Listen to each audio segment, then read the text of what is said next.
I get to call the meeting to order at Reorganization, so I'd like to call the meeting to order, note the time of 6:39, and ask everyone to please stand for the Pledge of Allegiance. I pledge allegiance to the flag of the United States of America, and to the republic for which it stands, one nation, under God, indivisible, with liberty and justice for all.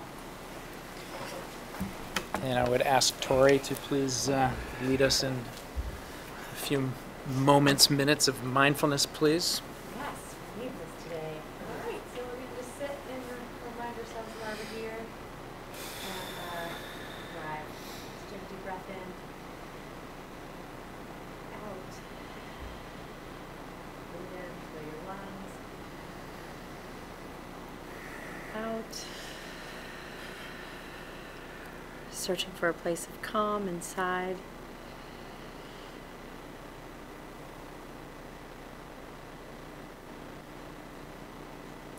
Cultivating a sense of calm inside on this day of announcement of a pandemic. It's time to find refuge inside.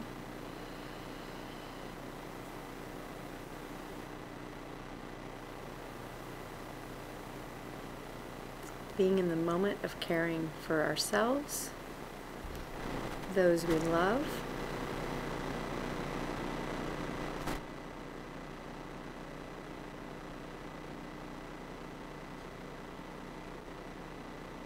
and carrying on the business of being alive in the world, making change for the better of all people.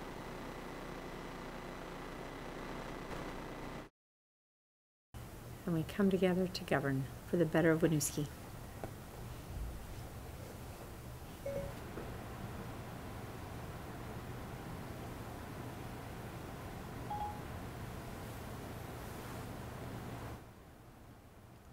Thank you.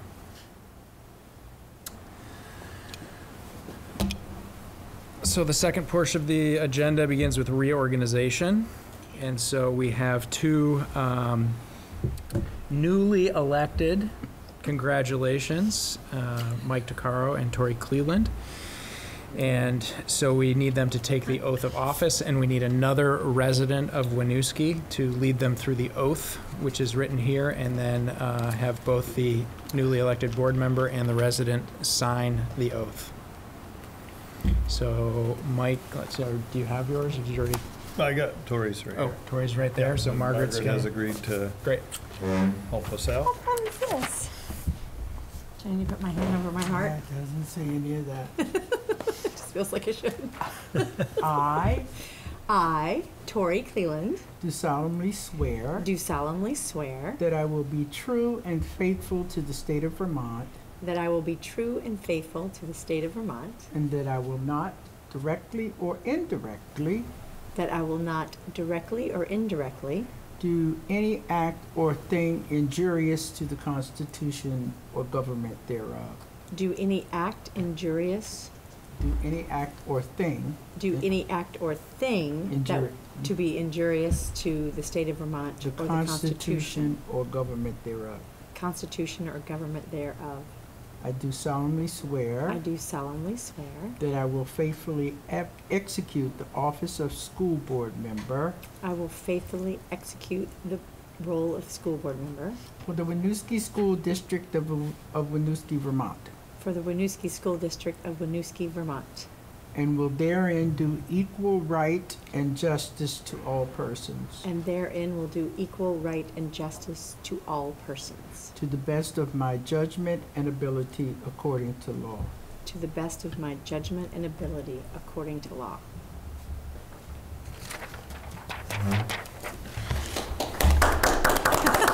Welcome back. Yay! Welcome Glad to be back. One more time. Gotta do two. And I'm gonna take this because I don't have a memory. Obviously, I My didn't. memory is short. Except I'll change the name Yes, to appear yes. innocent. I I, Michael DeCaro, do solemnly swear that I will be true and faithful to the state of Vermont, do solemnly swear that I will be true and faithful to the state of Vermont, and that I will not directly or indirectly and that I will not directly or indirectly do any act or thing injurious to the Constitution or government thereof. do any act or thing injurious to the Constitution or government thereof. I do solemnly swear that I will faithfully execute the office of school board member for the Winooski School District of Winooski, Vermont, I do solemnly swear that I will faithfully execute the office of school board member for the Winooski School District of Winooski, Vermont, and will therein do equal right and justice to all persons, and will therein do equal right and justice to all persons, to the best of my judgment and ability according to law. to the best of my judgment and ability according to law.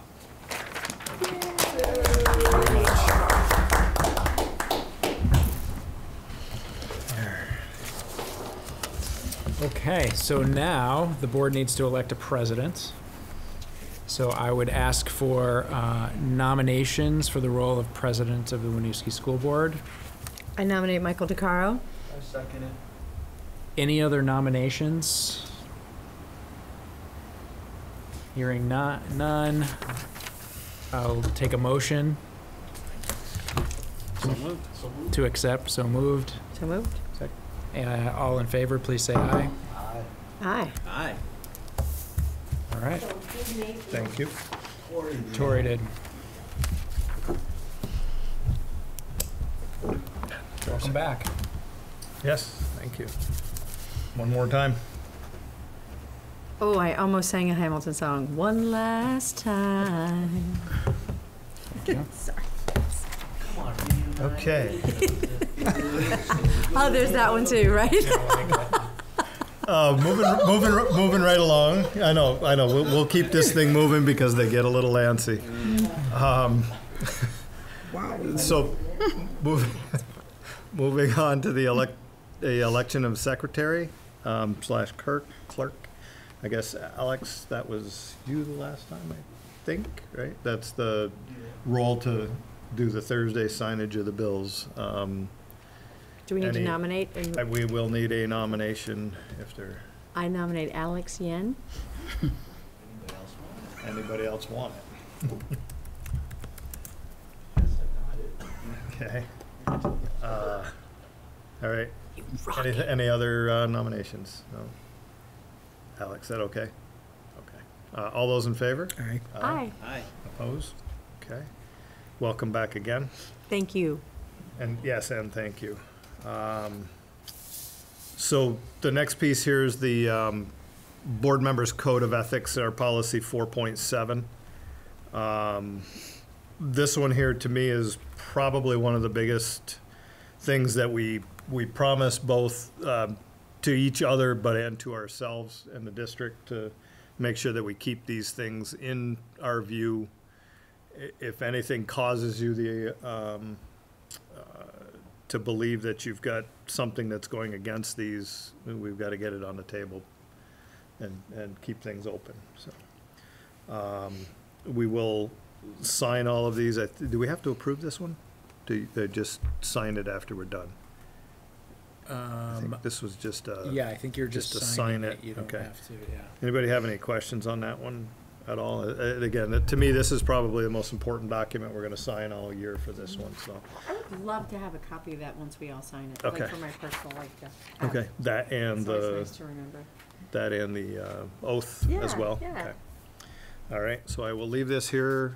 I see some warrants there that'll need to be signed after, so we'll all sign that one as we go.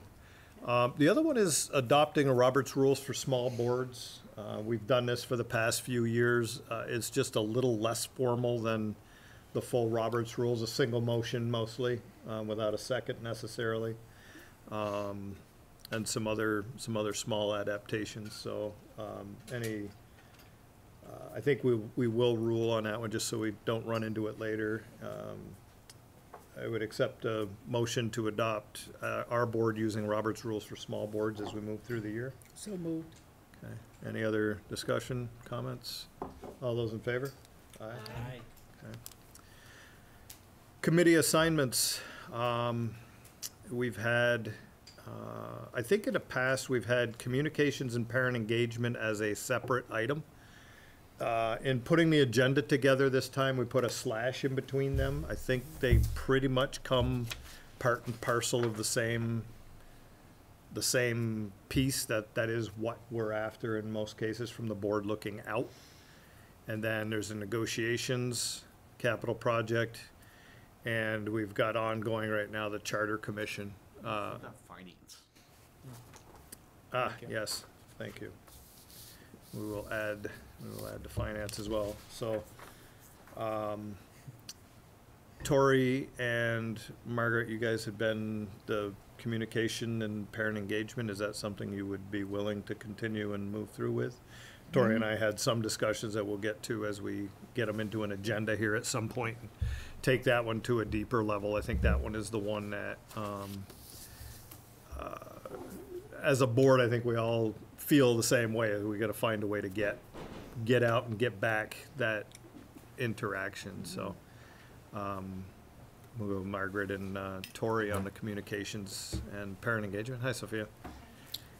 The negotiations, Matt and I had been doing that. Matt, you have anybody else have an interest? Oh, hi, Will. Are you okay? Are you okay to continue? All right. Anybody else? Home team. Yeah, we've got some quality help at this point. So Matt and I will continue to do that one. The capital project, Alex and I had been monitoring that one. That's a once a month piece at this point. Anybody else wanna? Alex, you still good with that one? Okay. Charter Commission was Me and Alex. Alex and Tori. You guys both still good for that one as well? Yeah. Okay. That one would come to conclusion kind of at the end of the summer here, right? November vote? Yeah, probably is the- October, November, because the vote's on the in charter? November. Okay. Yeah. All right, and then the finance team, Alex and I had been on that one. That's quarterly piece update at this point as far as that piece of it goes, but. And I just thought of another committee that we forgot to mention, the fundraising foundations committee. Is that technically? That's not a board appointed, Okay. yeah. Okay. And so are you still good with the finance piece? Yeah, yeah, Anybody yeah. else? So you two, Michael and I just wonder, anybody else looking for something else to? Y'all didn't change minds after the last month. All right, so Alex and I on the finance piece. We could probably have 8 or 10 more of these, but I think at this point it's doing a higher focus on the few that we have and do the best we can with the smaller piece, especially with the capital project coming in full swing here as we go along. We'll have to take you off a few committees somewhere if we can. Any other committee assignments that we've missed? Anybody can think of? All right, and we probably should have a board photo. Because we have one on the web that's got Jen Corrigan still on it, and she's been gone for 2 years. But that one out there has is where is There's- everybody? Yep, but that is us out there, but Yeah. on the online one, we need to, I don't know if Ah. the electronic one we can find, so. Yeah, I don't know where that You wanna, where do we wanna do that? Against the white screen? I don't want the same sweater. Cover the I got, cardboard, no, it's just the board, I'll take it. you wanna cover the cardboard boxes and do it against the white screen? Wherever you guys All want. right, we can do it right up How here. about, You could be against the books, Let's do the that's very, books. It's schooly. schooly, very, right? it's very schooling. Sorry. Hold an old dictionary. You guys coming up too? Yes. Yeah, you guys are. Yes, Big my part of goodness. this.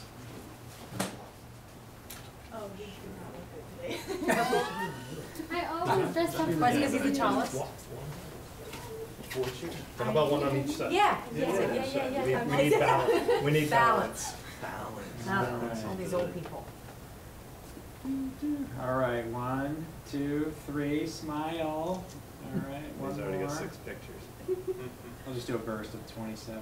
1, 2, 3, smile. All right, Could great. be the digital, then you delete them all. Nice. Thank you. Thank you. So embarrassing. No, I had all my hair done, and I realized what that looks like. Ghost. No. It looks like I have a big beard.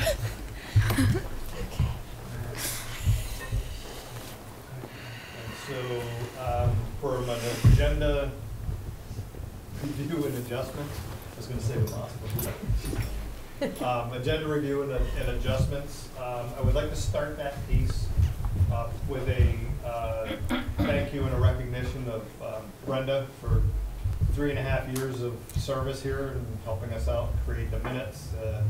We thank you a great deal for taking making the time and doing the minutes for us, so we can not have to worry about doing that piece too, and having a. Your new person can't make it, I can be a substitute. Okay. You're always welcome to ask All for right. a sub. I like subbing.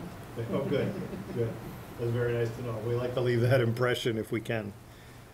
So again, thank you very much. Thank you. Thank you. I've enjoyed it. And my best thing, the most I've enjoyed, and I gotta tell you girls, is learning about the cultures.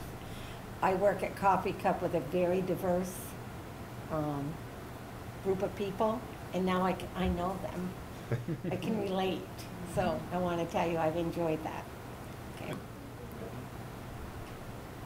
I'm right. getting cries. And then the other piece, as an ad, we don't have a section tonight on focus on learning. We had actually pulled March into February to talk about the proficiency piece, which we will have to get back to at some point in time.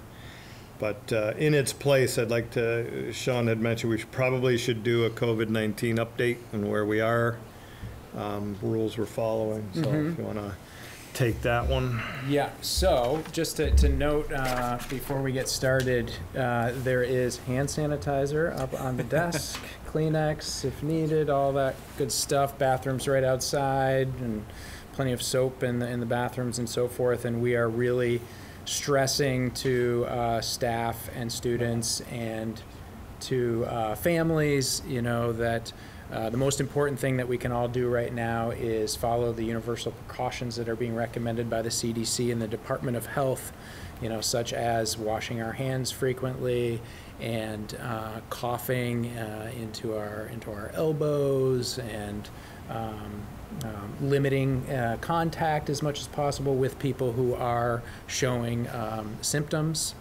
And so that is kind of the most powerful piece that individuals can do in this. And so I wanted to just start and talk about the communication that I've had kind of broadly with the community. So I've had 2 pieces of broad communication, one last week, which was really kind of an overview, stressing the precautions that we're taking, talking about the cleaning that we're doing at the school, and giving people the resources to kind of follow what's going on, both from the Department of Health and the CDC and the Agency of Education. Then last night, I put something out Monday morning, Tuesday morning to our staff when we first had a report about some potential impact on some members of our community. And once I got more information later that day, put something together and put something out last night to our families, which I think everybody has been distributed to you. And in addition to that, there was an all-superintendent call with the Agency of Ed last Friday where we got to ask some questions. It was a lot about process at that point, not a lot of guidance about what schools are supposed to do. Yesterday afternoon, guidance from the Agency of Ed came out specifically around school closure. And then we have an all-superintendent call next week sometime to review that with the Secretary of Education. As of now, the current guidance from the Department of Health is that we continue on with the way that we have been living and we follow the universal precautions. There is no recommendation right now to be closing schools, to be doing any of the what's called social distancing precautions, which is meaning not going to larger groups and events.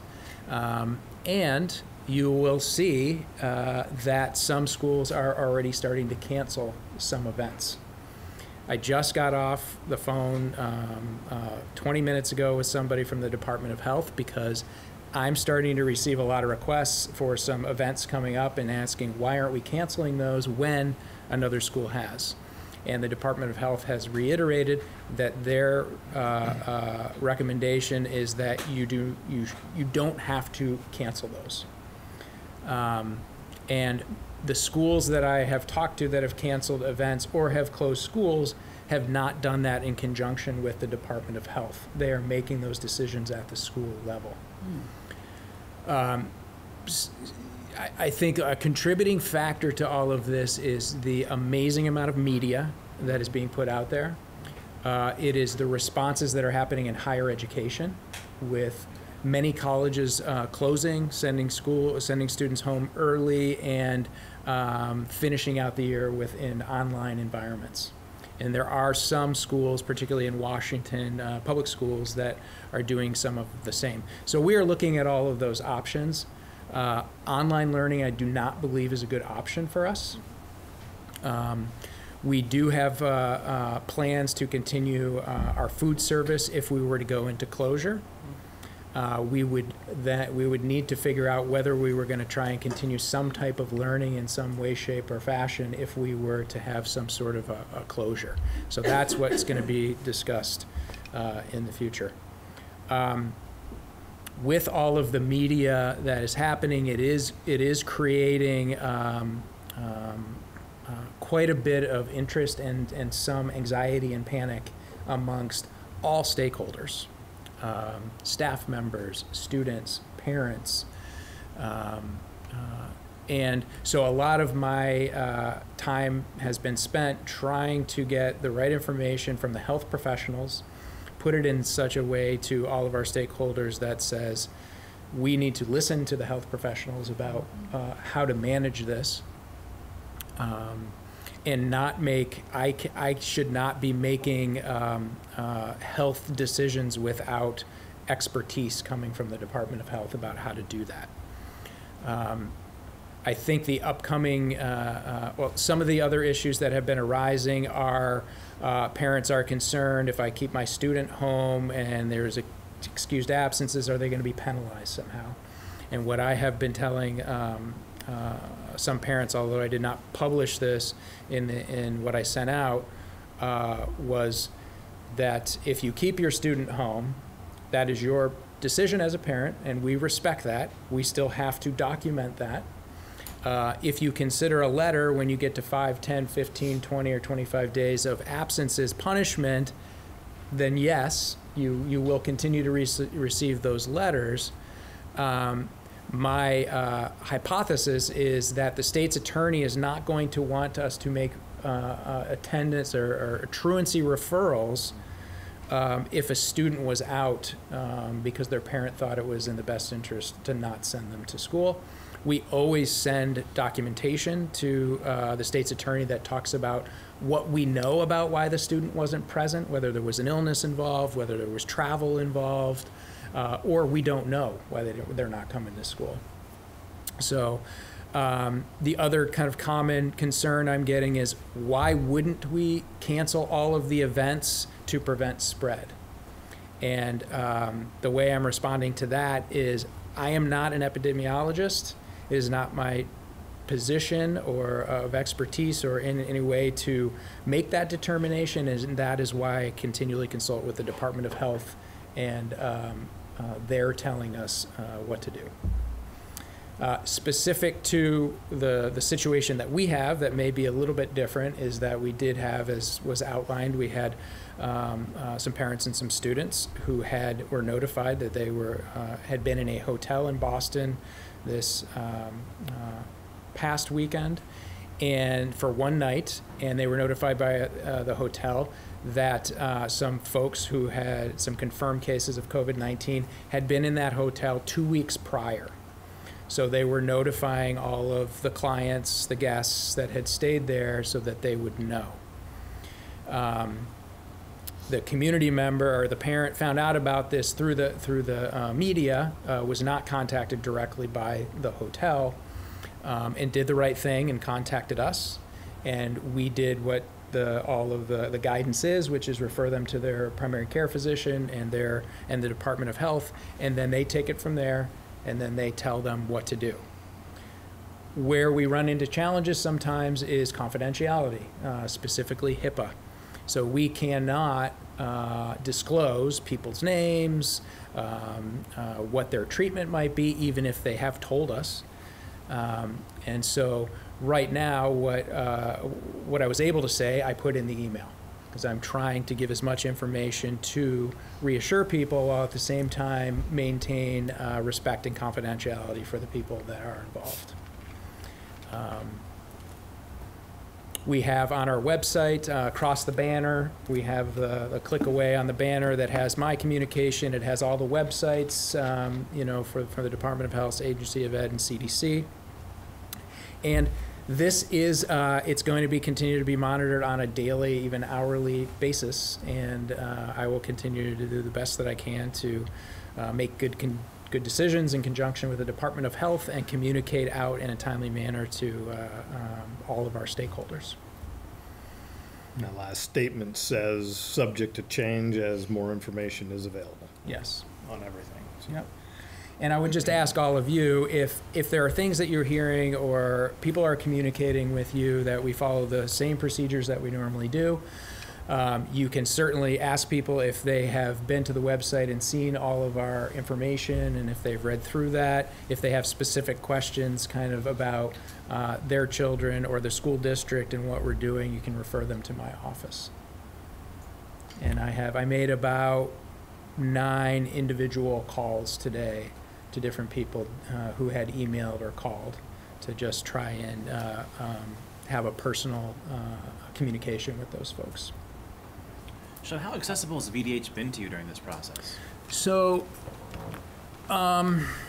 there was a problem. So on Monday night when I got this first information, and it was about 8:30 at night, I called the hotline that we were given, and it was a call center, and they said they were only able to refer calls that were coming in after hours from a medical professional. And I was maybe a bit animated in my response, and I gave them my name, my number, and said I would appreciate a call tonight, and nobody called back. I called my colleague in Champlain Valley who had had a remarkably similar situation the night before, and they had gotten the same response. It has now been remedied after we talked to them, and they do now have a 24/7 hotline that's routed to people, and it's I haven't used it yet because I've been talking directly to the director of the Burlington office, and she's been incredibly responsive, but they said they had it set up and it's working. Great. My feeling right now is, you know, I think the Agency of Education and the Department of Health need to come together and provide more public leadership around this.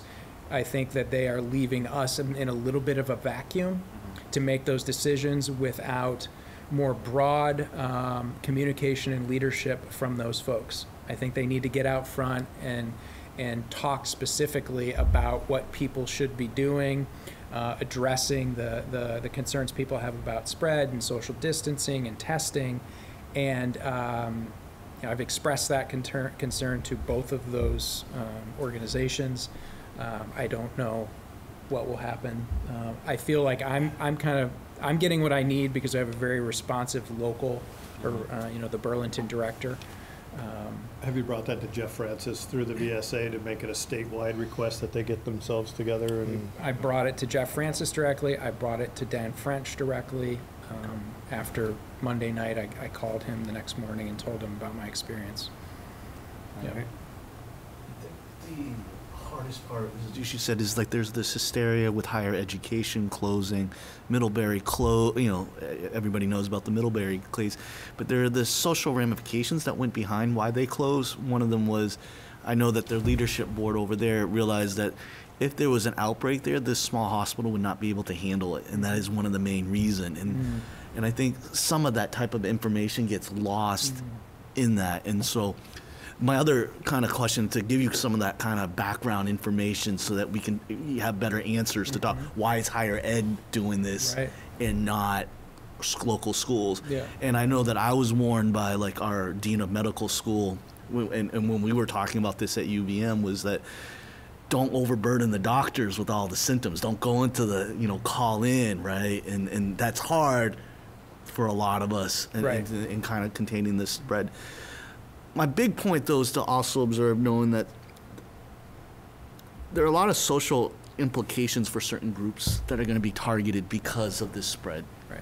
Mainly notice that there's been a recent spread of anti-Asians. I've also know that for a fact that I think all the Asian type of restaurants, entities have been showing less business because of the fear.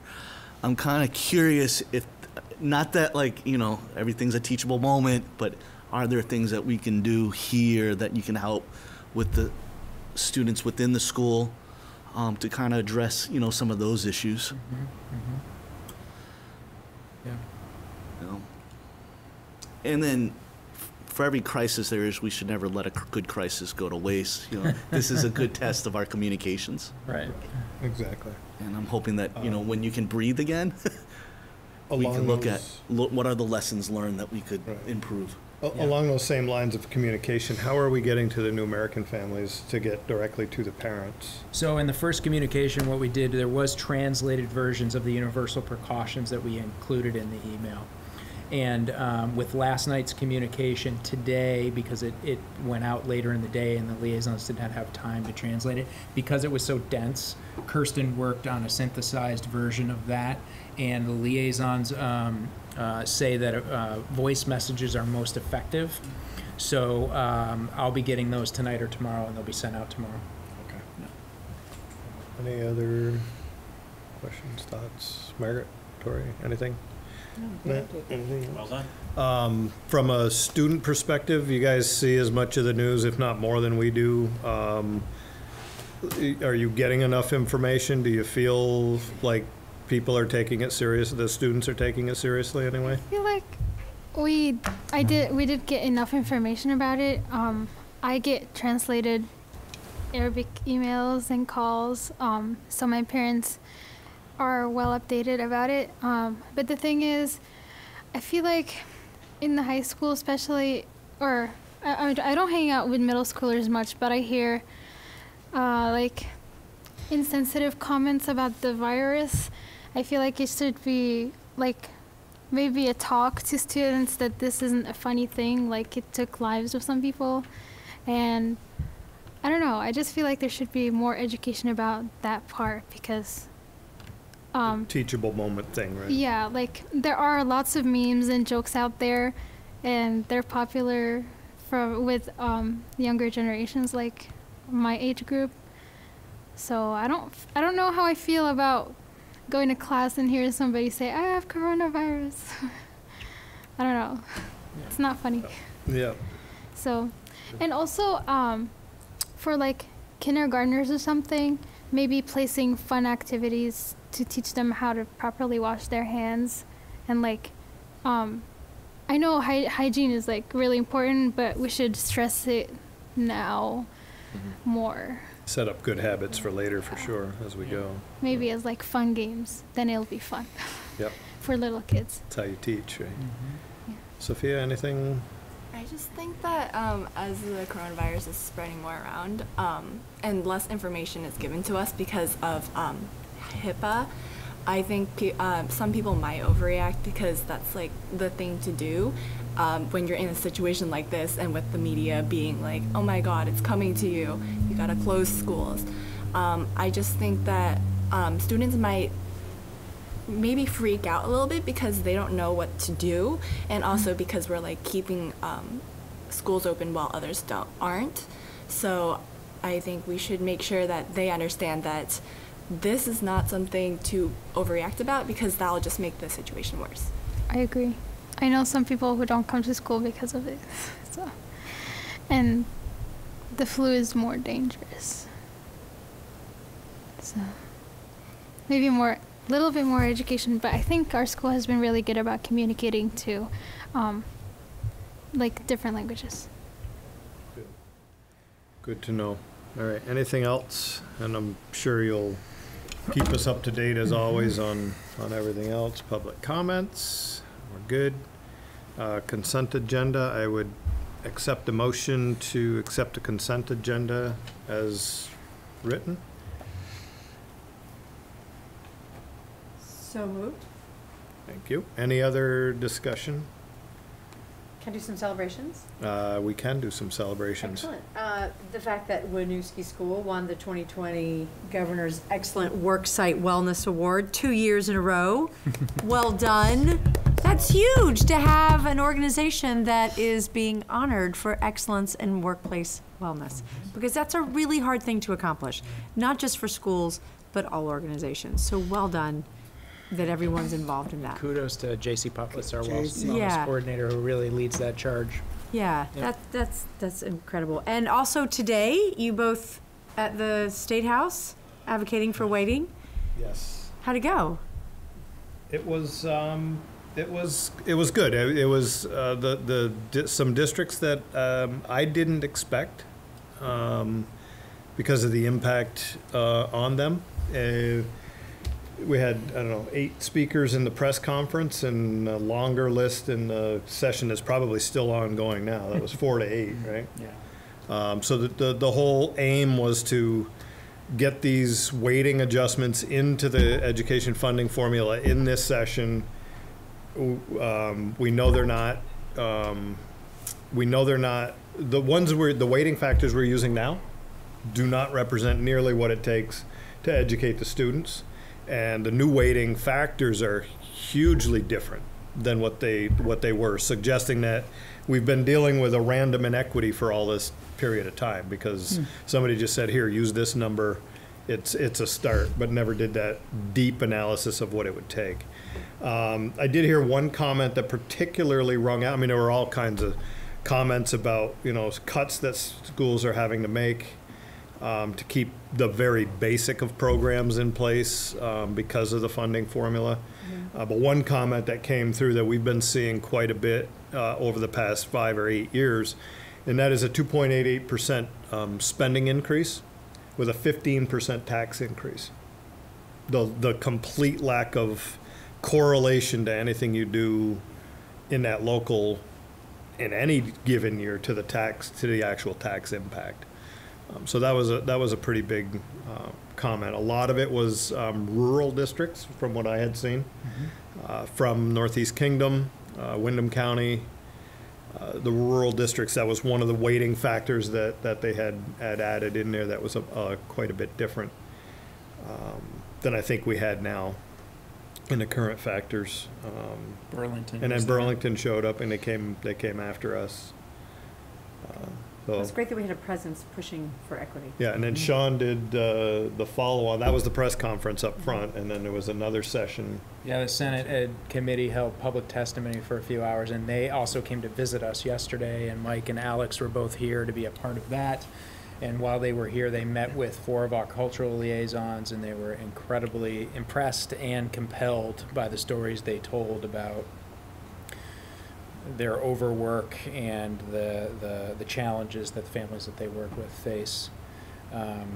And so, yeah, so I went and basically said the same thing I said at the press conference at the public testimony. And I can put the comments together and send them out to you guys too, so you can see what we talked about. Awesome. Yeah. Okay, I have a couple more celebrations. Sorry, with the consent agenda. Okay, so the Watt Foundation funding uniforms for middle school sports, Yep. track and baseball, softball, and soccer. I hope the students get to have a voice in which uniforms they feel is most relevant to today's current trends. That would be super helpful. But it's awesome. Thank you to, right? I don't know who's picking them out, but sometimes they need a little fashion. Ones from middle school, they look like garbage, like trash bags. See, so the students do need a voice, Yeah. and just Duly here are noted. the 3 options we could choose from. Let the students vote. But thank you to the White Bot Foundation for that, because that is huge, and the grant that we got for the capital project for 2000, and it seems like it's a really big turnout for the 6th annual International Peace between middle school and the senior center, the International Peace Dinner. Yeah. Seems to be going well. And last but not least, Nellie, the multilingual dance residency at Winooski High that happened at the Flynn. That is a big bonus and benefit to everyone. That's great. Okay. All right. Whoop, Thank you. whoop. The last one Okay. is a moment of celebration, is noticing the first official Pride Club meeting and kind of showing off some of the other forms of diversity that are in this school and making this place a little bit more inclusive from a different angle. So we want to make sure that we point that out and give a shout out to that. Okay. Great. Anything else for discussion? All right, all those in favor of accepting the consent agenda as is? Aye? Aye. Opposed? Okay. Section 6, the first item here, approve FY20 audit services contract for 1-year extension. We've been using the current auditors for the past 2-3-year cycles. Correct.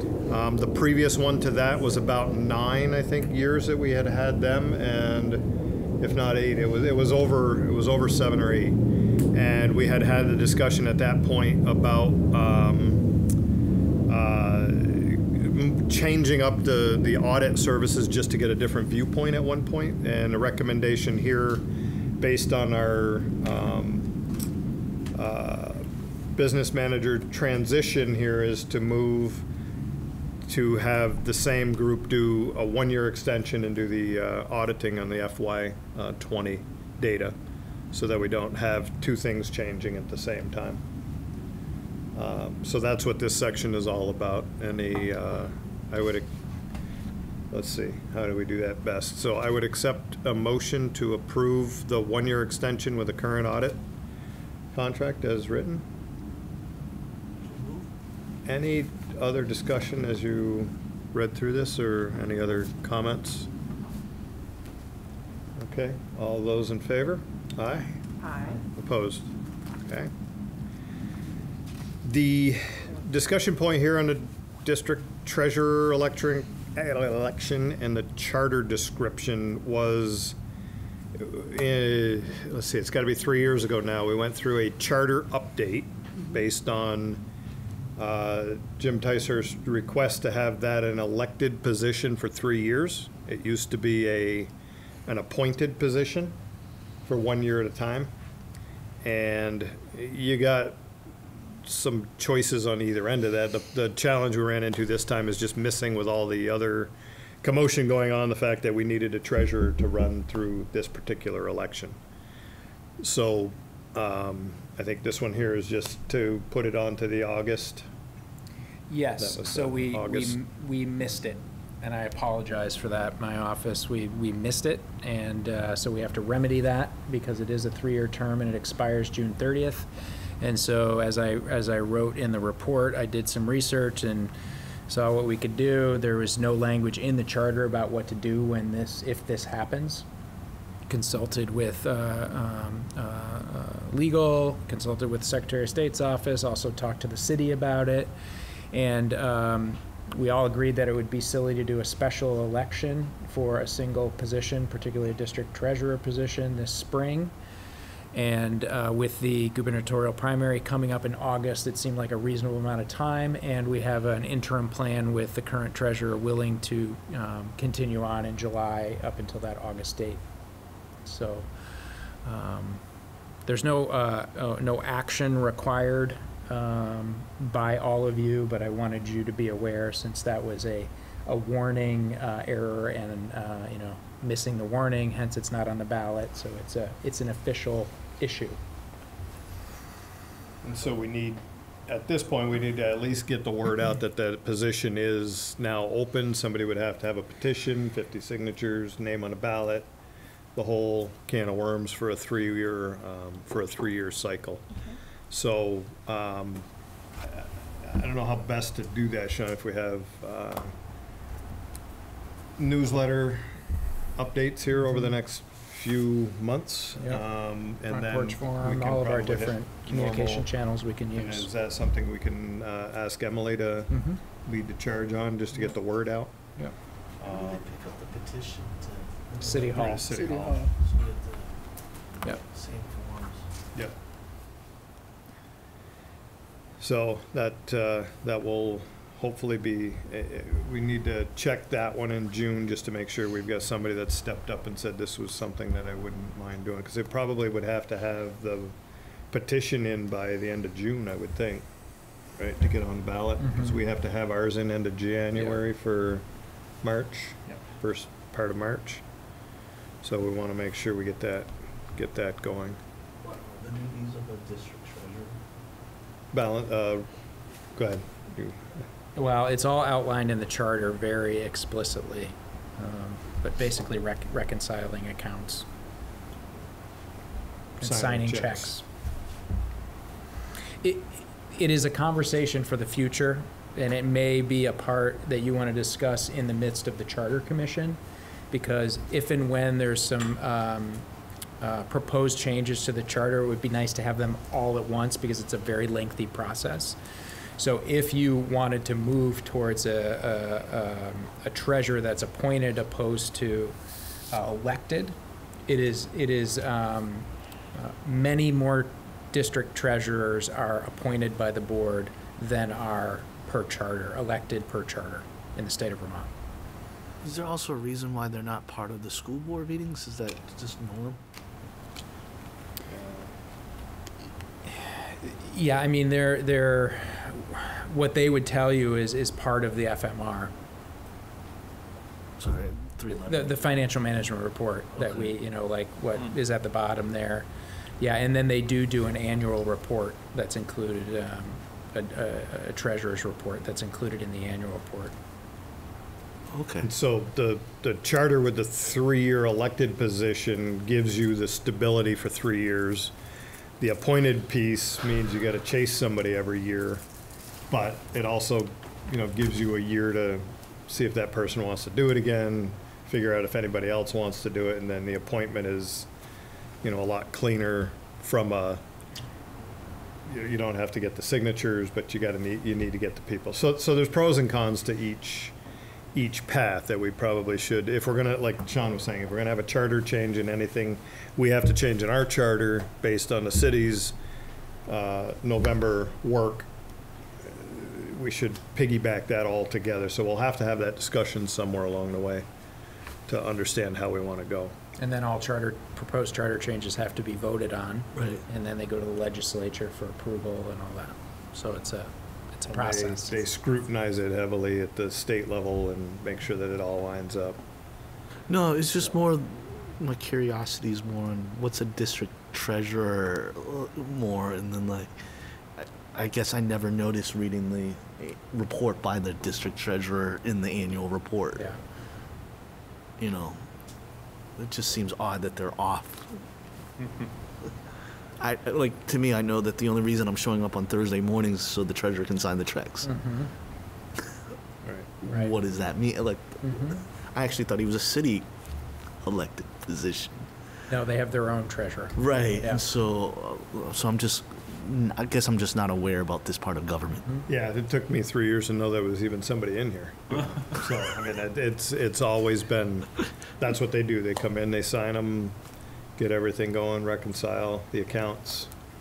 So we'll have that as we move forward here. The next section here, review of the budget cycle. We've always had this one in at how do we look back, and then using that, how do we look forward, right? I'd like to have a brief discussion. We had a most interesting, I think, budget cycle, at least since I've been on the board, from an active interest from the community. I think it created a different level of tension, both within and without, to trying to get to the points there were. It may not have brought out the best in, I'll say me, in some cases, but I think we got through it, and we got what we needed to get out of it. And I think, at least for me, I learned a few lessons about being able to take public comments and try to work with them in the context of the rest of the agenda that we have, which was a very difficult thing for me to try to keep those two things in common, public comments and agenda items that we're working with at the same time. So that to me was the harder part, to reconcile myself with. Open up the table for other discussions.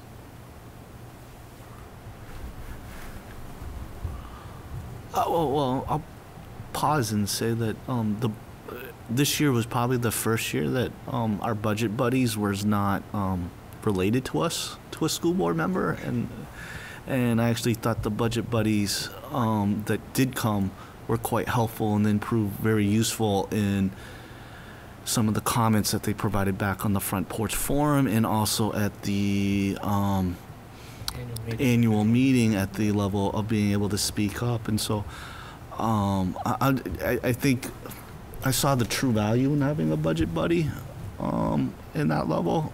And so I try to bring one, and I did get one and understood, but like I think if we can try to make, it's hard. It really is hard to get that. And special kudos to Dwayne.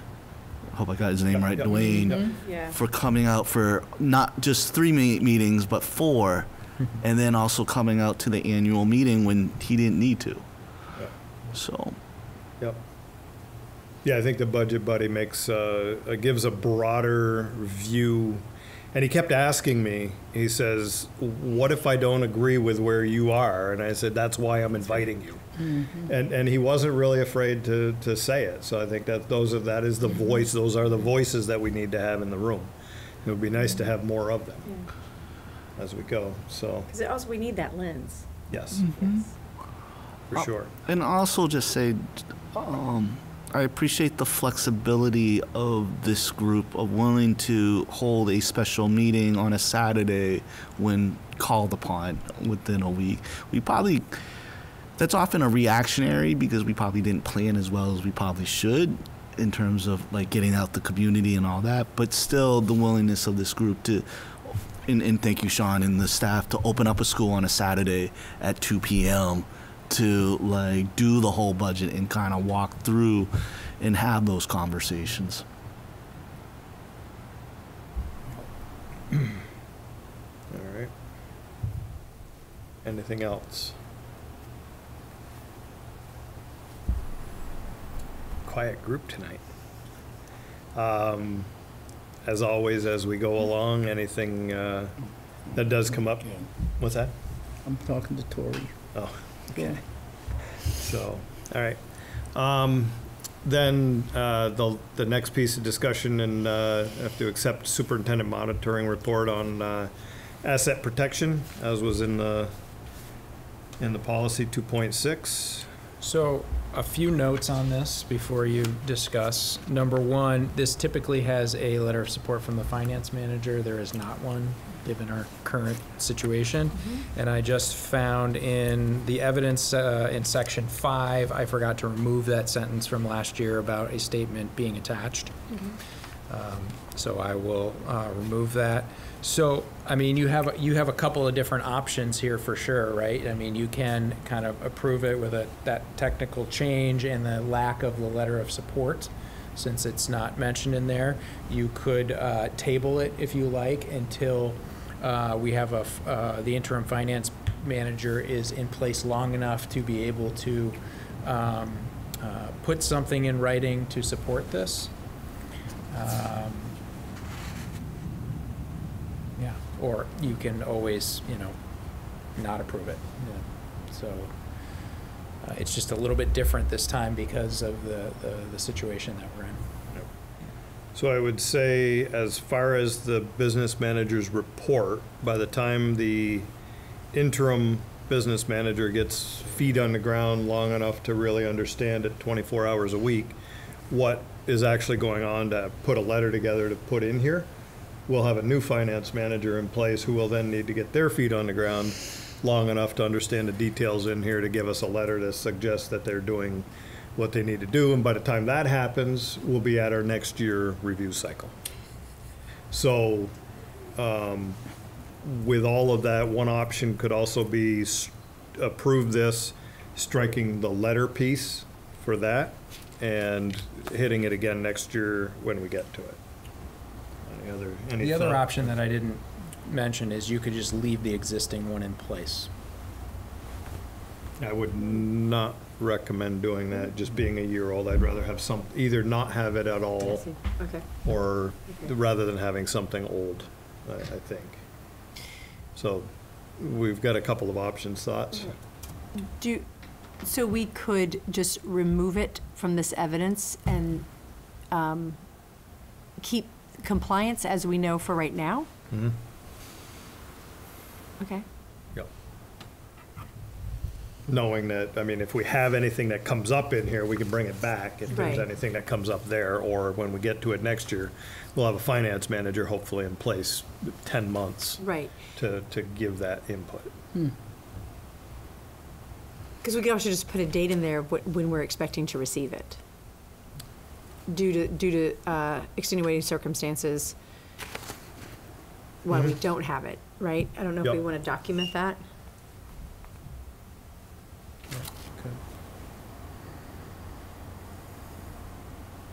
Then we gotta remember to come back to it at that point in time, which is True. the hard part with True. all of these Well, we digging, could put the fishing it date out. when our next, when it comes back around, the cycle comes back around. Yes, Just to remember that it's a holding place. put the letter back in there next time. Yeah. Okay, I As see what you're extenuating saying. circumstances, Okay. just so that our records are clear about this, because situations come up. Yeah. This is an incredibly thorough document. Mm-hmm. I mean, in terms of assets protections, our community should feel incredibly comforted by these documents and what all is being attended to make sure that our assets are being protected. So I think just documenting the situation right now, still in compliance, and we will loop back around it. To letter from business manager and in the next go-around. So can I suggest that instead of kind of putting a repeated statement in the areas where normally that a statement is made about a supporting document, that maybe even at the very top somewhere there's an asterisk that says this report does not contain the normal letter of support from the finance manager, and that will be incorporated into the next cycle, something like that. Okay. That'll remind works. us right up front. Yeah, I think it's a Having to great dig it idea. out of the buried and, yeah, Yeah. that'll work.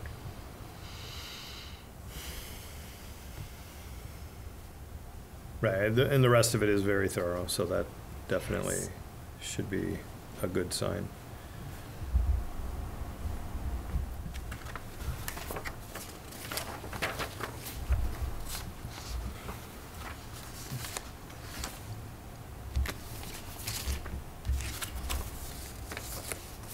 Did we only have 2 of these other copies? So do you want to approve that with that addition, contingent upon that addition, or do you want it to come back into consent next month? I think we approve it with the addition of that comment and then leave it. So we'll approve it contingent upon that piece, that added statement. So, any other comments there? All right, I would accept a motion to accept the monitoring report on policy 2.6 asset protection with the added note at the top about the business manager's letter of support as discussed. So moved? Any other discussion? All those in favor? Aye. Aye. Opposed? Okay. Thank you. And then just a real brief piece before I get to section 7.1. Another note here, it came from Karen Green about the board scholarship that every year we have already donated a portion of our large stipend to a scholarship. Don't take that seriously.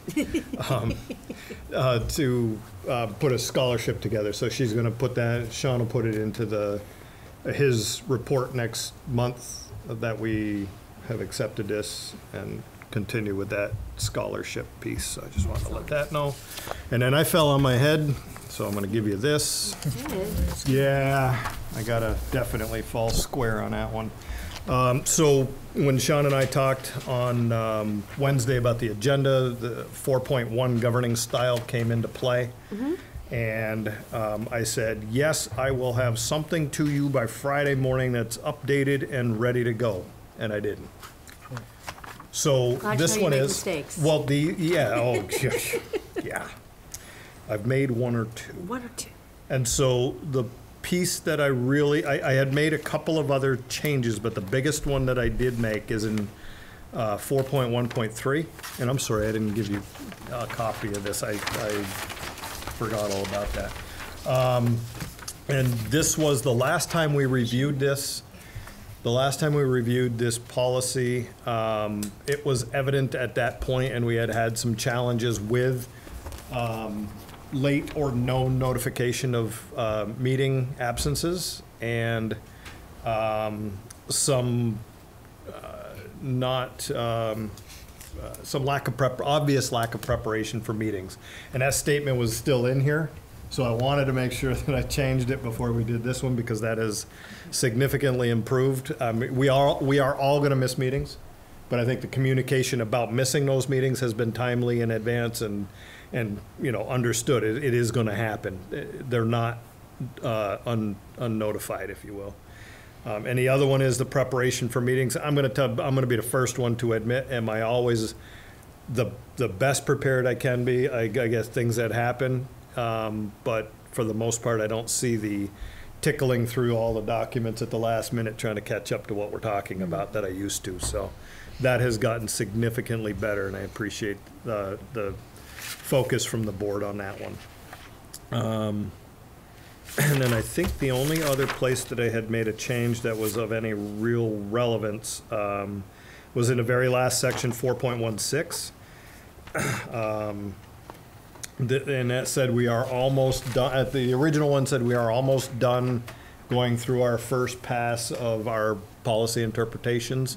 So this one now just recognizes the fact that we're in a normal cycle of regular repeated movement. So I apologize for not having that in the package originally, but that's the updated piece that I'll give you a few minutes to just make sure there's nothing else in there that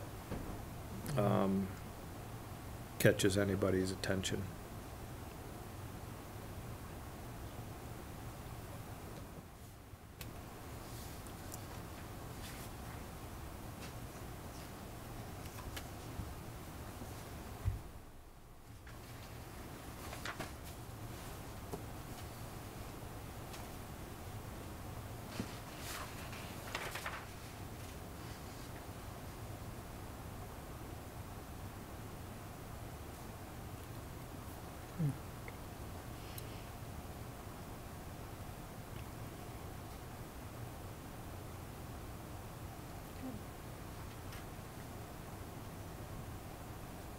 I appreciate you making those changes, because that's where, like, my comment was, like, what does 4.13 on the data evidence mean?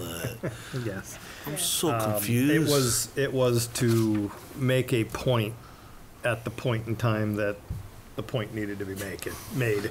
And so. That's a great sentence. I like that. Yes. Yep. I've have somebody go with the red pen. Where is it? English professor's catching me. Yes. I have my red pen, don't worry. Peace. Okay. So I would accept a motion to accept policy, the interpretation of policy 4.1 as updated here. So moved. Any other discussion? All those in favor, aye? Hi. Okay. Thank you. And we'll go, just one brief piece before the student report to the board. As we, for some reason, 5-person board in a 12-month cycle and getting out of whack, I've got a new newsletter rotation that I'll get out to everybody. Alex, I think you were kind enough at the last minute again. Thank you so much for taking the next one. That was the only open slot I had in the whole schedule, and I didn't realize it until we went down there. So having a tough first day as a board president in his term. It's just falling all over my sword here. So with that, I will turn it over to our student reps for a report.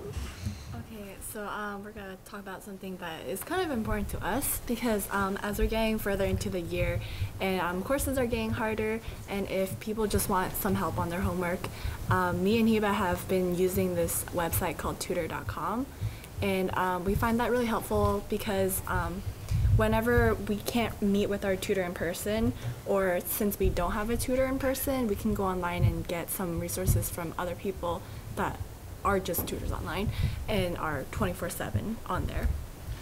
So we're just going to talk about our experiences because they're being offered to us for free by Upward Bound and CCV. CCV too? Well, I talked to a lot of students about like their classes and how they are going for them, and a lot of students said that they have trouble like staying on top of their work, and it's hard for them to get tutors in person because some students can't work study hall in their schedules, and also they have to babysit after school, so they don't really have time to have an in-person tutor. And I was wondering if the school maybe can afford even just a small amount of, or just a few accounts to start with, to see how that goes with students and how well it's used, and see if that helps students get better grades, like kind of a trial. I don't know. So Upper Bound gives us this website called tutor.com, and it's through UVM, right? no. It's a partnership with UVM Trio, so I don't know if the school can get something similar. Yeah, because like a lot of schools use it, and I think it's really helpful with like homework. And I have seen a lot of like improvement in my work with my physics class. And it's available 24/7, so whenever I'm struggling, I don't have to wait until I meet with somebody and then I forget what I was struggling about, and I have to like think about it all over again. I was wondering if I wanted to talk to that about somebody here in the school, who should we talk to? Like, like suggesting something like this. Mr. Berthium. And working with him, okay. So, thank you. And so those who are involved in Upward Bound have access to it, but not everyone has access to Upward Bound. Yeah. Is that true? Okay. To be an Upper Bound, you have to qualify for it. You have to be a first generation college student with like within a certain income. Your parents also haven't been to college. Right. Okay. Yeah. Perfect. Yeah. All right. Thank you. And then you That's have to be Upward accepted. Bound or the tutor.com? Upper Bound, which gives tutor.com. Overarching Federal government, and there's three parts of Trio. Upper Bound is the part where it's pre-college, trying to get students wanting interest into college. Then there's like student support service, student services, and then there's another one to try to get first generation students into grad school, McNair. And students have to apply, and we're keeping our fingers crossed that UVM is able to keep that grant too. And so, because they were, this was their year for reapplying. Okay. All right. So you'll work with Mr. Berthium, and do you want to, how would be best just to have you come back and let us know how that all went, what options were available? I'm assuming it'll come back through the office at some point, figuring out where the dollars hit the road. So. Yeah, I'll give Mr. Berthium a little background on it tomorrow when I see him, and then he'll expect one or both of you to connect with him about it. All right, and I can even show him like the website and the benefits of it from a student perspective. That's great. Briefly, how does it work? Is it just like a person, or is it like a chat? Like, there's a lot of tutors that are working for that company, and it's like you sign up for any class. I mean, do you want us to show you the website? Because it's really better with a visual. Well, so if you're let's say you're struggling with something, you would open the website, and then you would press on request a tutor, and then you can request a tutor in pretty much any subject related to science, math, English, and test prep, like AP prep and SAT prep. So that covers everything. And then you can either do a voice chat or text chat, and then there's a board, and then you can write on the board, and then the tutor explains to you. So this is what it looks like. Do you have? Yeah. And then at the end of the session, there's this thing called a locker, and then you can watch a video of the session. So in case you forget something, it's recorded. You can just go back to it and watch it. Do you want to? I'll show you my locker if you feel uncomfortable showing yours. It's just all physics, but So yeah, It's all physics. you choose a always topic, physics. a sub. Chemistry Yeah. never breaks down.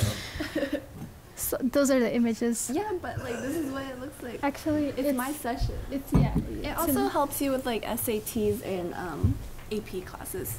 Yeah. It's nice. So over here, So what is the library, the program that the library runs with UVM students?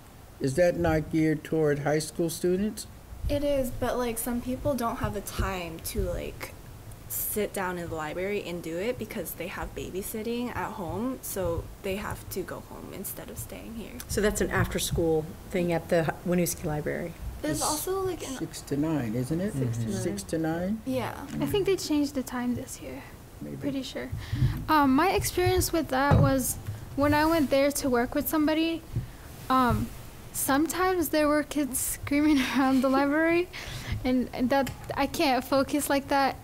And also the mentors who are there, they seem like they just want to do it for their hours, because when I talk to them, like they have to do it to like graduate or something. And sometimes when I want to work on a subject, like my sophomore year, I took my chemistry homework, and then the mentor that was helping me out was doing her hours for her English degree, and she tells me that, oh, you probably know more about chemistry than I do.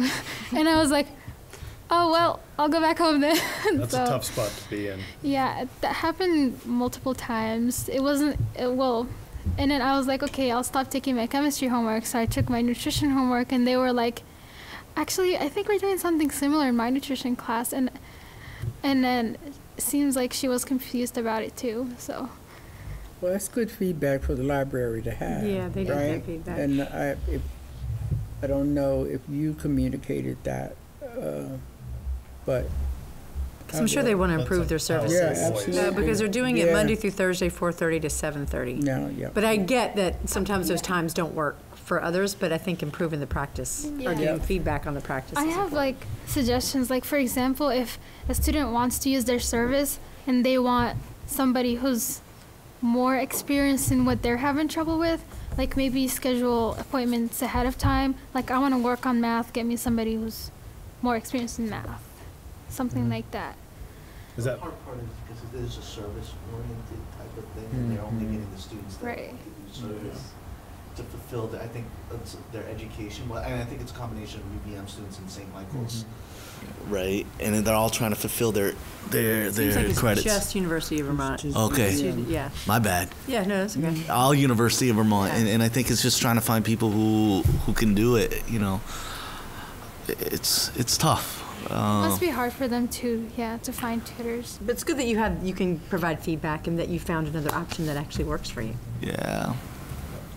Also, like, it being online gives you less pressure, because when I was with my tutor, I was always like, what should I do? I don't have everything organized. And when I was online, they just, like, immediately knew what to do, and I was Yeah. so shocked. And I think a part of that is that the tutor.com service, like when you request a tutor, you type in like a question, and it would give them an idea of what you want to talk about, because you have to select like math, then you have to talk about what specifically in math do you want, and then all the tutors can look at your question and then choose if they want to help you. so you get somebody that's qualified for the question you have. Yeah. And it takes about a minute to get a tutor. It doesn't take much at all. Wow. Interesting. Yeah, it's cool. It's really cool. Thank you. All right, great. And by all means, let us know how things come out. We hope to see you at least one more time. All right. Thank you. Anything else? Very good. Great. All right. Thank you. The next piece, discussion on the February focus on learning.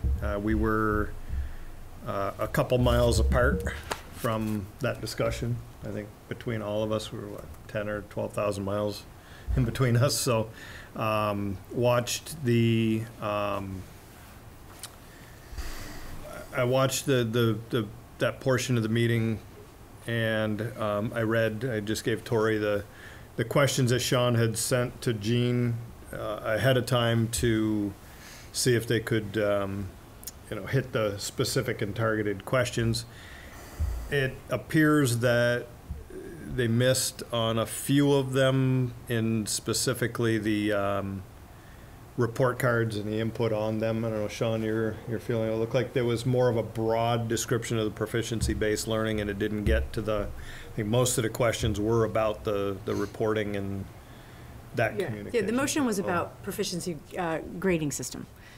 The motion in our notes was on that. Yep. And I think, you know, and as they introduced it, and they did a great job of presenting the timeline for the changes that have happened in the school. It was, and there has been a lot of an amazing change. That was a great presentation on that. It was also noted as they began that they were clear about saying that our questions didn't fit into the presentation. You know, that's in that front part, and that's totally understandable. But that was a great proficiency-based learning presentation. What the motion was about the grading system and the communication, and I think that when, you know, what we just looked at our governing style, that we need to have outward vision rather than internal preoccupation. And I feel like the transcripts are that interesting bridge between the means and the ends, because this is the document that our students are carrying forth into their future, and how they feel about what's being communicated about their learning, how their parents understand how it's being communicated about their learning and their capabilities, and what colleges are interpreting. I think that's where where we wanted, what the motion was about, was trying to understand that, so students and parents can be also really good advocates of, we know our students know these things, we know this learning, this proficiency-based learning is effective for our students, and here's how we're communicating the skills and knowledges and capacities of our student body. That was kind of the point of that whole thing.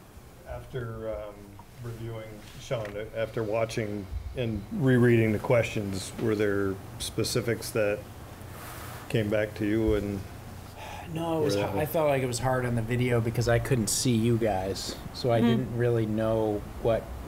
There was no nonverbal feedback that I could see, so I was just listening to them, and it was hard to hear the questions that were coming from you guys too, in the video and the audio. The feedback I did meet with. I met with all of them when I got back, and they felt like they didn't get to the things maybe that you wanted to get to, the more kind of technical things of progress reports and report cards and transcripts, because they didn't have enough time, and they felt that it was really important to do the historical look back. Oh, okay. Not necessarily for someone like you who've been on the board for a long time, but Margaret's relatively new, and so I think there was too much time probably spent on that, and there needs to be a follow-up with more time on what you just described. And they certainly noticed that as well. I Yeah. They were like, we'd love to come back and do Yeah. another one where we can get interactive with it. The question is truly, and I think that once everyone understands this new way of doing it, it's going to make a lot of sense. I honor all the work that they've put into trying to figure out a way, a transcript to communicate all the changes in the learning which needs to happen. Learning and achievement does need to be communicated well. But that bridge between going from a conventional transcript that everyone's used to, even if it's not equitable or not really clear, we're all used to that language. And I'm wondering about how the students are feeling about it, especially those of you that are graduating with it this year, and then what are the parents thinking? I thought it was also interesting that UVM got a phone call from Columbia asking about this new charter school in Winooski because of the transcript. And I think which is a funny anecdote, right? But if the master consortium transcript that's being used say that there's a person that follows those transcripts, Columbia should have gotten the information about what that transcript was meaning and where it was coming from. It shouldn't have been that confusing to the point that Columbia called UVM to say, hey, what's going on with this new school in Winooski? So I just want to make sure students and parents and us, like for those of us that need to communicate to our community about this amazing learning that's actually happening in this building, are we communicating it well? And are we feeling proud about that and knowing that it's carrying you forth to meet our end statement? That's the conversation I want to have. And it sounds like they're willing to come and have that conversation also. Yes. Yeah. Yeah.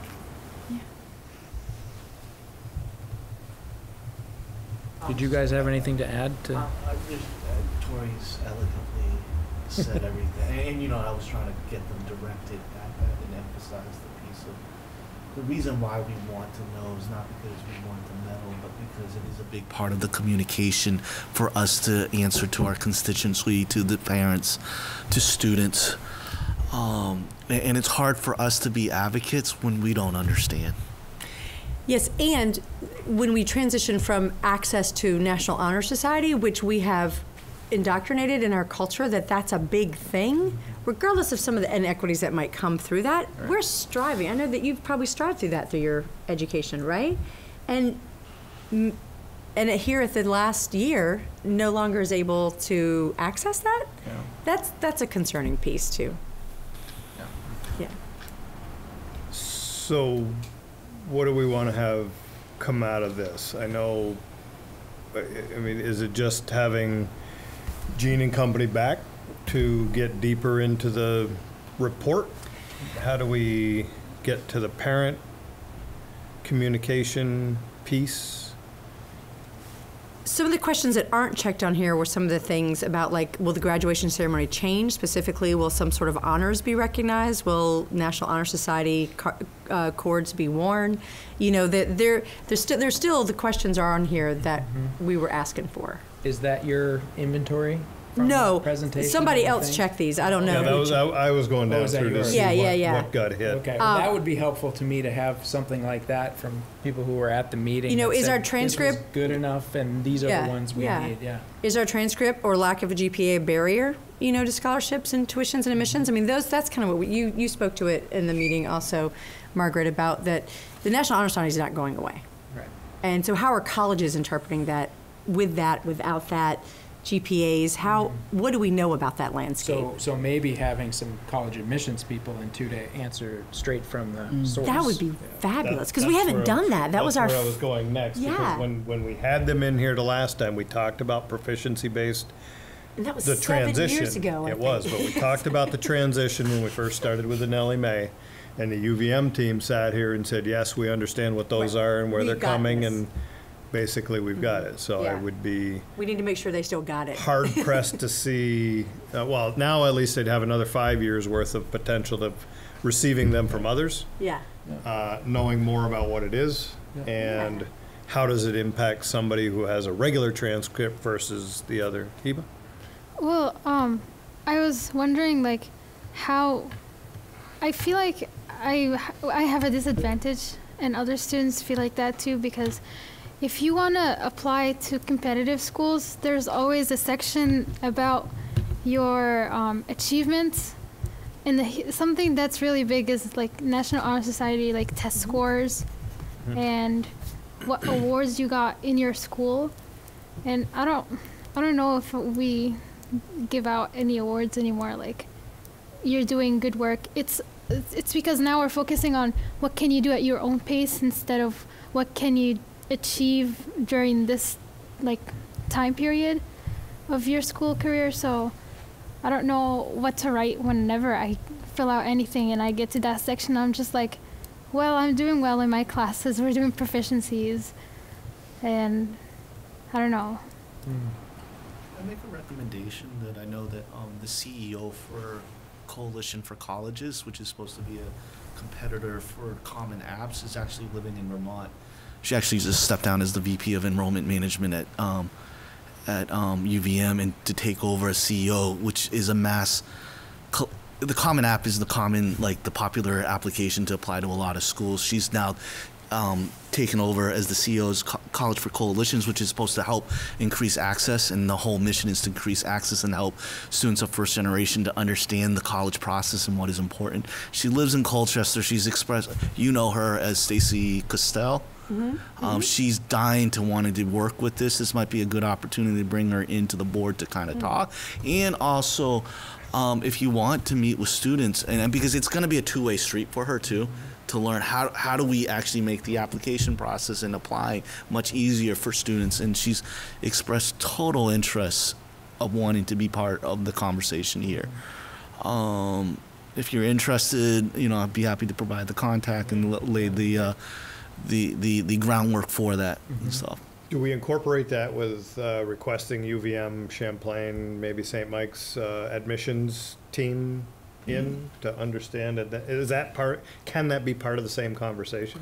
I would gladly throw all the rest of this out to have that discussion. And No, I actually would want both of this. That I would have Stacy and the report card kind of talk, so it's an education of administrators, and then also understanding the proficiency base, and then I would bring the admissions direct All right. differently, if we want to go that direction.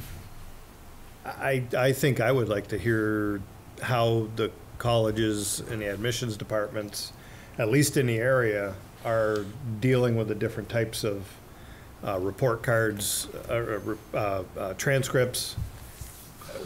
What is there an advantage to one over the other? Because you can force a number or a letter onto anything. And I'll quick anecdote. I think some of my kids, they probably won't watch this, so I'm safe. Were able to get through high school pretty easily. They didn't have to work real hard at it, and when they got to college, they learned really, really fast that they didn't know how to study. They did well at the end of it, but the A's that they've got, they didn't have to work for them. And an A is interesting, but you really got to know what you're doing at the same time. I wonder if it would be a relevant conversation to have the admissions from colleges with the interactive transcript that Jean and Kate and Lindsay thought they could bring and go through it with us, That would be actually a great right, discussion. just so that we know what we're talking about, Right. So what does this communicate to you? What questions do you have? And have students there also, and maybe even a parent, Yeah. To be able to interact with that just as an initial conversation. It almost sounds like a pilot for students and parents later in much bigger formal Yeah. forms. But I think hearing from the colleges, I think would, I don't know how panicked students are about this new transcript and applying, or parents, but I know it's an important conversation to have and clear understanding. And I think it's really important what you said, Hiva, to hear from admissions people, like, what are they really focusing on in your application? Yeah. Because, what I hear sometimes from admissions people is some of the things that students think are really important, they don't pay attention to. And that might vary college to college too. So it's important for us to build, important relationships with colleges so they know who we are, what our learning system and program looks like, who our students are. But I think for students to really hear that straight from college admissions folks would be really interesting. And how do you build that into a system so you're learning that not now, but you're learning that 3-4 years ago, right? Right. So then you can incorporate that into your thinking as you plan your path through high school. To Mike's point, at a certain level of undergraduate admissions, everybody has a 3.5, right? That unless they scrutinize quite carefully the particular school districts, and some admissions offices do, others don't, then there has to be something you have to have something to distinguish yourselves other than your GPA and the courses that you've taken. So, of primary importance is your personal essay, that describes who you are and the kind of person you've been, and your commitments outside, commitments to your studies, but also your commitments outside of your academic endeavors are extremely important. But to fashion, there's a way, I understand your point of view, but also there's a way in which the new system distinguishes you from the ABC, right? But you're right in that admissions counselors and committees need to understand what that system means. Do we have any, we talk a lot about Vermont. What are the other schools? Do we have a ranking of schools to which our students apply. I'm assuming that not everybody goes to UVM or St. Mike's. No, that's true. I mean, I know several of your graduates are applying to St. Lawrence because I've gotten calls, right? So that I'm interested in figuring out what, if there's a group, what the, say, top 3 institutions or top 5 institutions to which students are applying, so that we could have a conversation with admissions counselors across the board. How do you do that longer distance Conference. And Yeah. you think that would be Yeah, effective? yeah. Mm-hmm. Effective? Okay. They want. They do. They want our students. Yeah, they do. They want, like, plain and simple. But can I build upon what Margaret has said about Please. accomplishments? Is that one of the things that it's amazing in our heads is that about accomplishments, we forget that sometimes taking care of our own family is an accomplishment that gets lost in the conversation as awards and honors and all that. And I think that doesn't get emphasized enough, because when you're taking care of a family, you know, your little brother and little sister, and which I know you do, you grow up a lot faster than those who don't have to. You get a different perspective that sometimes, and because you think it's the norm, and that's the hardest part about the work that you all do, is that you all think it's the norm, and it's not special.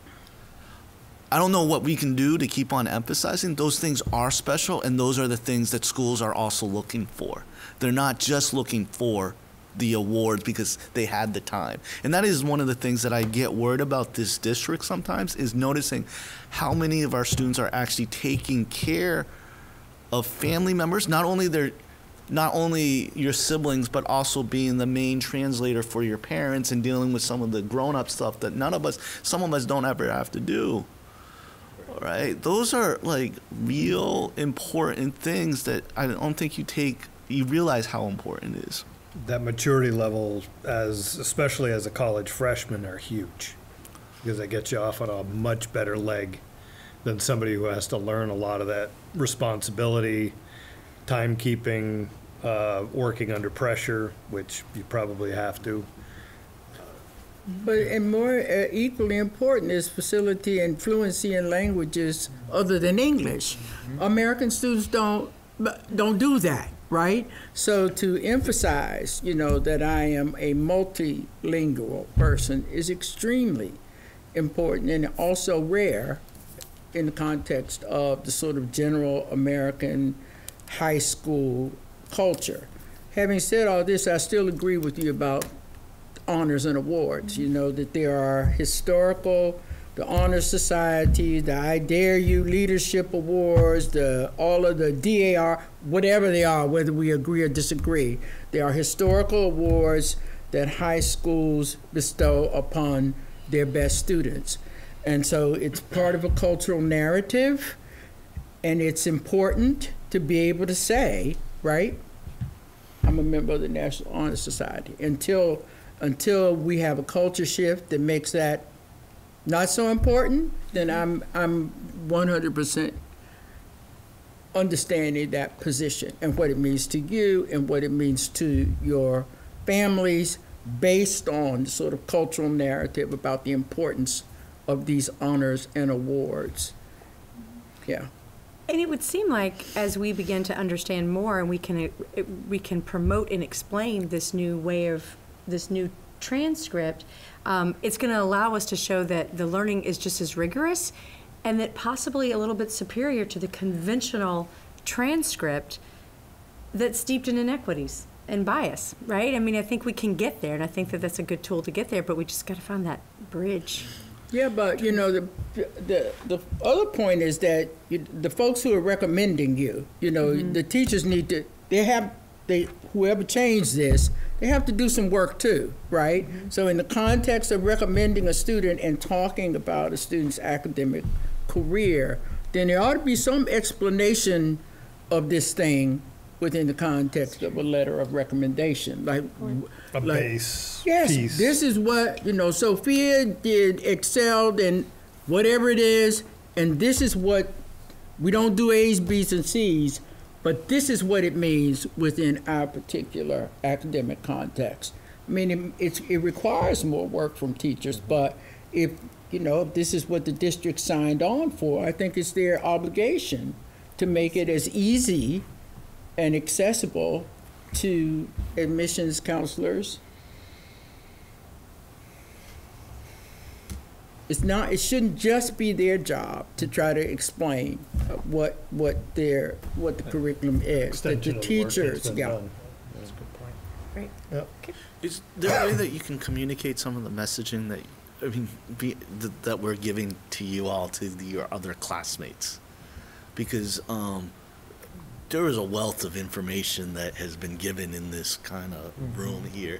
And one of my things is like, how do we get it to the other students, other classmates, to get in there to kind of share this, so that if you can't hear it, know that this school board cares about you. We might not always know how to show our caring, and we might not always enact the proper ways, but please know that our school board does care about each and individual one, and the message and advice that we're giving to you, even though it's being recorded, I don't think any of y'all are really watching RETN and watching You're these sections. staying up late night watching this. What are you talking about? I actually do.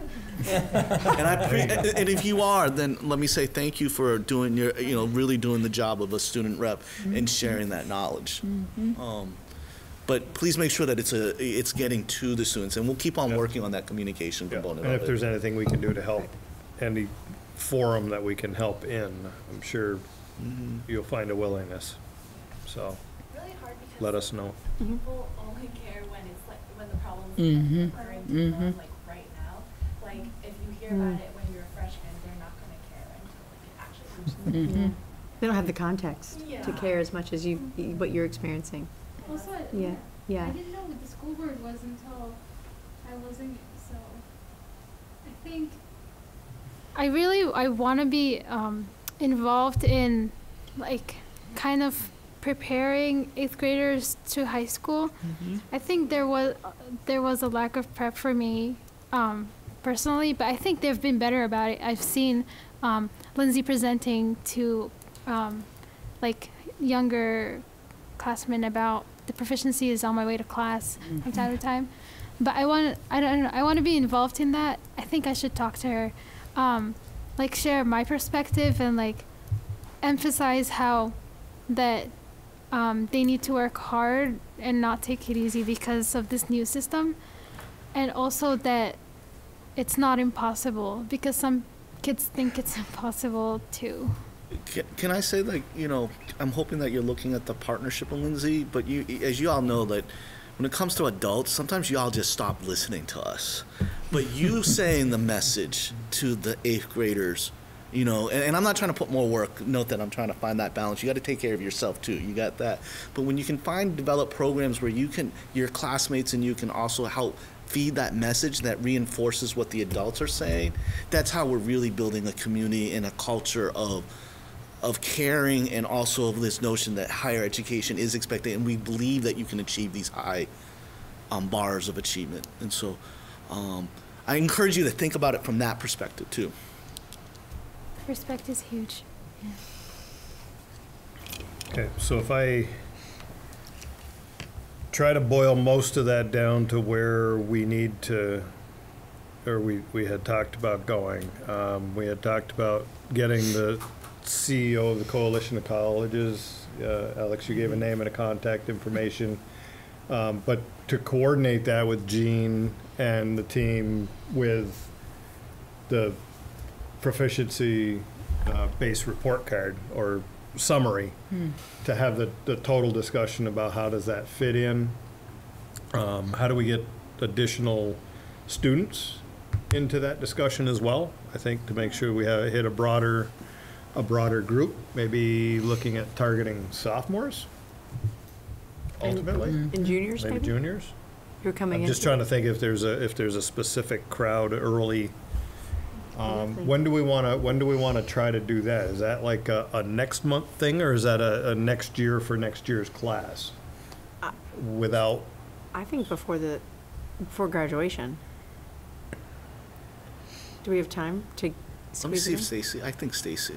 I just want to make sure we have time to Yeah. get it together Yeah. properly to do it Right, do right. it well. And I don't want to rush, but I want to make sure it's timely as well. So that's something we can look at for maybe May. Okay. It's prior to graduation. It gives us a couple of months to make contact, try to get Jean up to speed. We can adjust the May agenda to make sure that we have time to allot to that discussion, even if we got to clear the rest of the agenda. We'll catch up to it at some point. We'll be here for another 3 years. Right. Me, anyway. So we'll catch up to it. And it might be But- time to have some feedback from some of the colleges that have received the transcript. And like, maybe some information can be gathered about some of the reception of that and the understanding of that, since the consortium is with those transcripts, just to see if there's any feedback that can be That- gathered before. As I understood, that might be better to be a separate session. Oh, to okay, bring okay, the- so we're to bring talking the about colleges Stacy's, in, Not okay. to have them all in together. Okay. Stacy may have some answers to help us with questions we would ask. But if we were to go and get Champlain, UVM, St. Mike's, CCV, last time we had our Albany College of Pharmacology, at least Good, the yeah. local input that we could get in the room. And to Margaret's point, to getting the out of state, Stacy she's like knows every admissions director in the United States, so she could help also connect us with out of state folks to come and talk And do by we- by a video or Yeah, whatnot. just to pull that thread a little bit, I'm sensing maybe a local college one, because I think that's where a majority of our kids apply, to have them in the room, a personal discussion. That'd be great. How do we go about doing with other colleges that we have? I know we've had a couple kids go to Georgetown, we got a Brown, some St. Lawrence interest, but how do we go out? Do we do those one at a time? Would that, I mean, you don't want to have 6 different people from 6 different colleges on the line at one time, though I know you could probably bridge that, but how do you best do that? One at a time? Well, do we have a Overtime? list of institutions to which seniors have already been accepted? Yeah, we have a running list. There was a slide at the presentation last month that had all the schools that yeah. they We saw, applied to. yeah. And we have a document right now that a few of us share that Heidi is bolding the schools when they get accepted. Right. So I mean, we I do think have that. it's work, but I think it would be worth a conversation with the schools that accepted our kids to ask directly, okay, you got this, what did it look like, what did it feel like, how did you sort out this transcript? Yep, so I'm trying to pull on that same thread, and you mentioned students in the room to do that. The thing that's going in my head, though, is we've got students applying in November and December or January for admission. The seniors have already gotten or are getting their word here now, or they've already gotten it. Well, that's what about- I'm talking how does about. the timing- The current seniors, Yep. right? That somebody just calls, right? If we get a list of the schools to which current seniors have already been accepted, just to have a conversation. Okay, so with an us having a admission- conversation, Yeah, with not- an admissions okay. counselor, like, okay, What did you think? what, So, what impressions. did you think? What were your impressions? What kinds of conversations did you have when you Okay, received okay, our all kids? right. There can't be that many, right? Yeah, that's true. Right. But that's not like a next month discussion, but it's over the next couple of months Oh, here yeah, for somehow, sure. however Yeah, we yeah. do that, because we're off in July typically. We move the August retreat into September where we got a couple. So now we're very quickly at this point heading into next year. Well, I'm Do just we like lose the? wondering if that doesn't fall under community relations, those kinds of. I mean, I'm happy to make those phone calls. I would be Oh. happy to talk with any admissions Oh, okay, counselor okay, so that you're- accepted All right. our students to say, can we talk about this transcript and how it was received? Okay. Were there complications? Do you think our students are at any advantage or disadvantage? Got it. That kind of Okay. conversation. I'm right? I'm on an extremely different page. Yeah, than you. you're on I'm a big- looking at you're getting. big, yeah, yeah. And you're looking at just getting the information we need, pulling it out, figuring it out, and then bringing it back. From the current, because the the current- current group has Right. this transcript, right? Yeah. This- And seniors. they're- Right, the and senior, they're- it's this current is at the current, school. and so this is just Okay. happening. So And so if the numbers are as small as I suspect they will be, that it should be easy enough to get that list and just Okay. talk, just And you- ask them. and get the about- contact information Yeah. potentially from Stacy to. That's a You great- got a couple already. So you wouldn't mind doing I'd be some of that happy to do legwork? that. We would be in I'd be Okay, happy to do that would be awesome. And I think what would be helpful would maybe to have Heidi do those calls with you, Yeah, right? Sure. So that she can hear it directly. Absolutely. And she probably knows some of those people, and she can, Heidi, add a help. little. Heidi McLaughlin, one of our high school guidance counselors. Okay, okay. Yeah. The best counselor ever. Nice. I love to hear that. Best counselor. I She love used to that hear that. pro- That means they're yeah. hitting the Yeah. nail right on the Heidi, head. Yeah. Heidi's my favorite person. Me too. That's great. I was. Just go with Don't it. tell Just go with Alex. it. He'll be We okay. won't- we won't tell Alex, don't worry. Okay, He'll never know. That is going to be great Jean is feedback. also Yeah. really nice. Okay. yeah. Is this recorded? So in prep, assuming that a majority of our students are looking potentially locally, might I recommend that we try to go with a local college admissions group and a roundtable discussion next year early, before they start getting the That transcripts? Sounds great to me. Show what it is, ask if they've seen them, understand where they go, and that'll give us time to get it together well. I know the last time it took a while to get it all together, but Yeah. No, that sounds great. we can set that up maybe for like October. That would be about the right time, right? Before budget. Before early admissions. Yeah, that's kind of what I was aiming at, is trying to get it to the next cycle locally anyway. Okay, so I can work with the figuring out how we get to the admissions folks and trying to set up a date. I'm thinking October would work well. It's right on that front end of the Yeah. early stuff. Puts it on the calendar at least. Okay. Good. That was a lot more of a breakdown than I expected, so thank you. Thank you. That worked. Policies. This is a second reading for the tobacco prohibition reading of the policy 1340.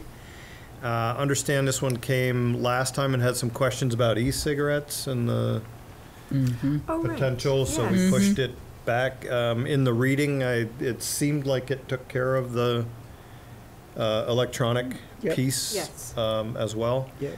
I don't know that we want to have a whole lot more. Is there any more discussion on that particular one? We can go right to the approval.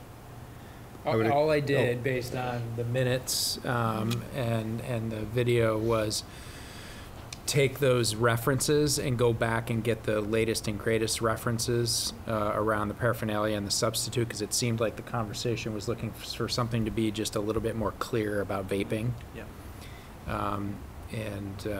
So that's all I did, was add that language. So I don't know if that was what you wanted or not, but it sounded. That's exactly what we're looking Okay. for, yeah. Okay, good. All right, accept a motion to approve the second reading of policy 1340 on tobacco prohibition. So moved. Any other discussion? All those in favor? Aye. Aye. Opposed? Okay, first reading, participation of home study students in school programs. Comments, thoughts? That one was pretty I don't have any suggested changes. straightforward, okay? Very straightforward. All right, I'd accept a motion, we just No, moved this one first into read, discussion only, okay? Perfect. All right, board member conflict of interest, again, this one with our previous code of conduct, I think are the two guiding documents for how we behave.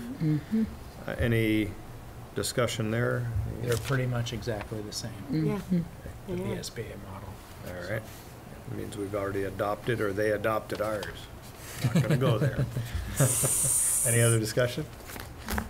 All right. Activities by board members. We went over some yesterday with the legislators' visit, today with a visit to Montpelier. That is a big deal. Lot of schools pushing for immediate and full total transition. The pushback is putting it all in one piece is going to be a pretty harsh, potentially a harsh reality to some districts as well. That it's working to both ways.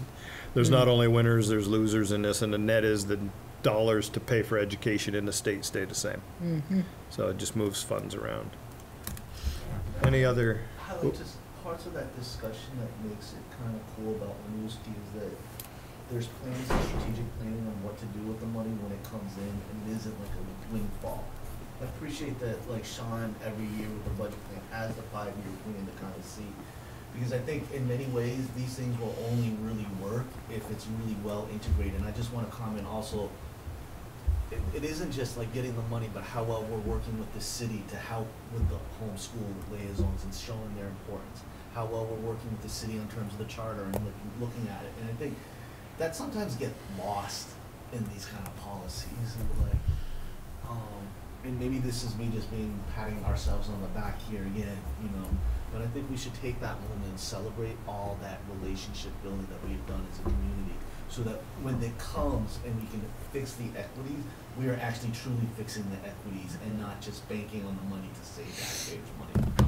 Yep. Right. That'll be the next discussion point along that end, for sure. Mm-hmm. Yep. All right. Anything else? Any other interactions? Okay. Were you at the polls? Yes. Well, ask a couple of, in sort of thinking about our discussions about the bus, I remembered that there was a deal made, and like, we get a bus, you get boats. You So did. I asked the poll workers about the numbers of, It was yeah, noticeable. members of that, Very noticeable. those communities that came out to vote. Yep. Because I was interested in that, you know, that spoken commitment, and it seems that there was It did. a substantial There number. was. There showed absolutely. up. The They thing showed the thing that blew me away, there were 2,300 people at least that voted. 2,300 people. So that was matched ballots? Yep. And some took only one and the other. So there Yep. were more than 2,300 people that came out. One, I've never seen that many people come out. It was everything from today is my 18th birthday to today is my 99th birthday to this is my first day voting, and there are high fives out in the parking lot on the way out. Everything in between. Everything. It was amazing, the variety of people that came out. It was, and obviously it worked out pretty well. So how do we get them, that same group out time and time and time again? That becomes the challenge. So it was a beautiful day. It was Can't beautiful. complain. And it was a confirming vote for the school. Yeah, 2.5 to 1. Yes. In the city budget. Yeah, Yeah, yeah. Just remember that. yeah. I made sure to make note of that at Jesse with at our breakfast on Thursday morning. So I heard. All right. Appreciate Anything the else? Thank you very much for your input tonight, as always. I think, I just wanted to make a comment about the content and the, of your input has come a long way to, I think, allowing us to make better decisions on different pieces. So thank you for opening up and taking it on. Appreciate that Thank you. very much. Thanks. Good luck Saturday. Yes. All right, I will, we have an executive session. Wait, did you do recent community activities by board members? Yes, Just did it. yeah. I missed it. It was, Talking about the election. yeah, it was a couple of Polls. things standing out, that was my Talking about. We all choice. voted. Yeah, everybody voted. Thing today, didn't you go to that? Yes, he talked about That that, was a yeah. press conference at the press conference at the Pupil State weighting House. factors, I wanna, cause that, you know, Good night. pupil people, weighting, WEI, yeah. factors, testimony, You all did the budget road show. and press conference. Y'all The did, budget road show with the community. You did two. Uh, One here oh, in the and one at the community community center. center. Yeah. Yeah, Ian's that's true.